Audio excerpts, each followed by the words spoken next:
你去死吧！他堕落成为我的魂导器不是谁的。溪水龙与圣灵教。 Турнир идет полным ходом и радует интересными сражениями. Хуэйхао в инвалидном кресле победил всех врагов, чем немало шокировал публику. Кажется забавным, что он практически стоя на одном месте сразил 7 мастеров подряд. И, кстати говоря, обещание Нань Цю-Цю, что в случае проигрыша ее секта подчинится Хуэйхао, не было пустыми словами. У клана Тан появится неплохой союзник – секта драконов земли. Хуэйхао в бою использовал снежную деву, которую заметили Цзин Хунчень и злые мастера. И это может привести к серьезным последствиям. Выступление команды Академии Шрека тоже было показательным. Они хорошо сработались и действовали очень слаженно. Но больше всего, конечно же, впечатляет невероятная сила Ван Цюэ, ее дух и копье Золотого Дракона. Кажется, на этом турнире она способна победить практически всех. В серии совсем не раскрыли важный момент, когда участник команды Злых Мастеров убил члена команды противника. Реакция трибун была крайне острой, и другие команды начали возмущаться, ведь это турнир, а не война. Но не стоит удивляться, ведь методы секты Святого Духа крайне жестоки и ужасают.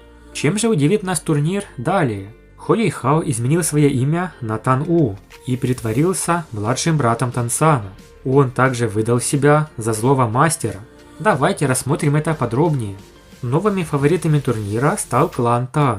С момента их победы над сектой Земляного Дракона в первом матче, они сразу же стали центром внимания.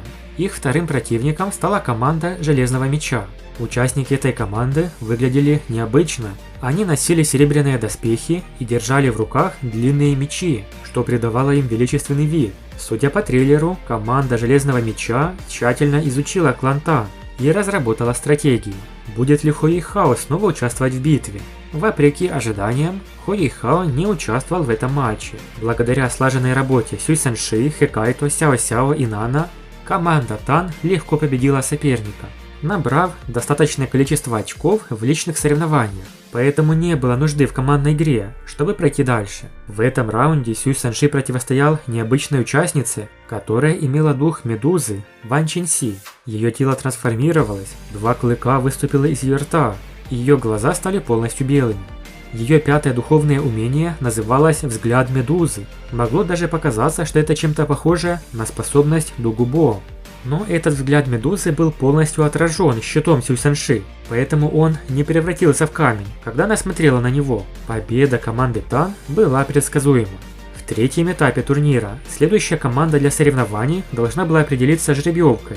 Однако никто не ожидал, что Сюй Санши окажется таким невезучим и вытянет жребий с имперской командой Солнца и Луны. Согласно плану Хуэйхао, раскрывать настоящую силу клана Тан пока было рано.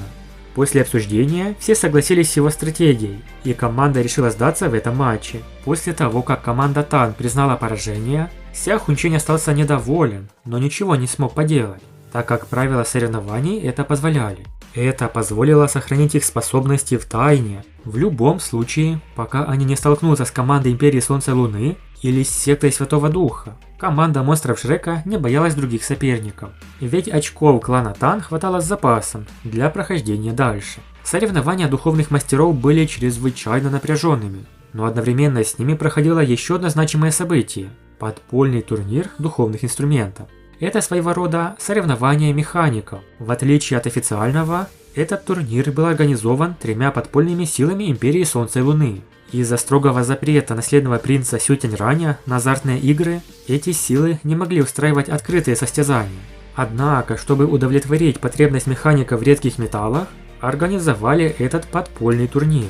По масштабам он практически не уступал соревнованиям мастеров, а награды были столь же щедрыми, но основной валютой турнира стали редкие металлы. Для Хуэйхао и Хэкайто это была отличная возможность, так как они нуждались в материалах для развития клана Тан. Единственное требование – участники должны быть младше 30 лет. Могут участвовать духовные инженеры любого класса. Весь турнир состоял из матчей на вылет. В оригинале оба турнира проходили одновременно. Чтобы скрыть свои личности, Хуэйхао и Хэкайто замаскировались. Хуэйхао взял себе имя Тан У, а также слегка изменил внешний вид. Особенно выделился Хэкайто, который надел яркий оранжевый парик. Однако в аниме таких изменений нет, ограничились лишь масками на лице, поскольку Хуэйхао восхищался Тансаном, предком клана Тан. Он хотел взять имя в честь фамилии Тан. Приключения Хуэйхао и Хэкайто в подпольном турнире будут захватывающими. Они выбрали соревнования в зоне Альянса Сишуй, где с легкостью изготовили трехуровневые инструменты.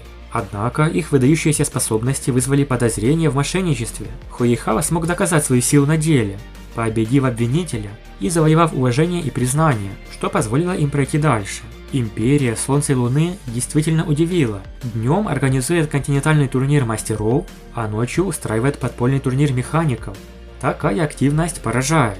Согласно сюжету, после создания духовной пушки, соперник обвинил Хуэйхао в мошенничестве и даже попытался его убить, но уступая в силе, был безжалостно убит самим Хуэйхао. Убийство соперника привлекло внимание организаторов турнира, в частности представителей Альянса Сумеречной Воды или Альянса Сишуй, которые немедленно пришли разобраться с нарушителем, ведь смерть участника во время турнира – это серьезный удар по их репутации. Однако Хуэйхао ловко выкрутился, выдав себя за представителя секты Святого Духа. Особенно убедительным стал его показ способностей некроманта, которые ассоциировались с запрещенными техниками злых мастеров.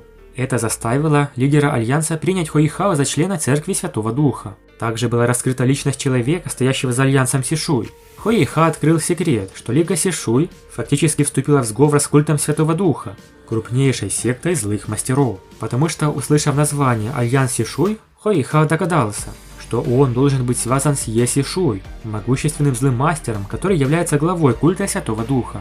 Хуэйхао выдал себя за их человека и постарался выведать больше информации.